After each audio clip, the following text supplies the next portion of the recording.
ያው አንቺ ንገሪልኝ እሺ። በተለይ ደግሞ እንደማፈቅረው ነው ባርገሽ ንገሪልኝ። አደራሽ በእኔ ሆነብሽ አታስቢ። መጣው ፊላ ወይ እንዴነሽ አለው ወይኔ በእናትህ ኬኬን እኮ እንደምታፈቅራት አውቃለሁ። በጣም ተገርጄ ነው ይሄንን ነገር የምነግርሽ።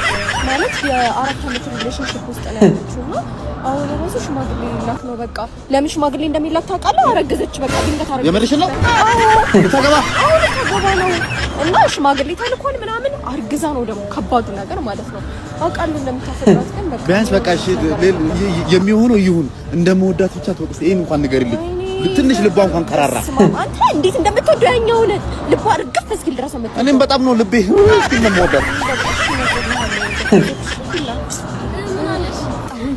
ወይ በእናትሽ ምን አይነት ነገር አይደለም። አንቺ እኔ እንደዚህ አልጠብቀውም ነበር። በጣም የምወዳት ፍቅረኛ አለችኝ አላለ አንቺ ደግሞ ነግሯል። ጭራሽ እኔ በእንደዚህ አይነት መልኩ አስቤያት ራሱ አላውቅም። እኔ ታይፕ አይደለችም፣ የምወዳት ሴት አይደለችም። በፍጹም ራሱ አላስባትም። በጣም ነው የምጣላት አላለም መሰለሽ። አይዞሽ ጓደኛዬ የምር በቃ ወንዶች እንደዚህ ናቸው አስመሳይናቸው። አይዞሽ ጓደኛዬ ያልፋል።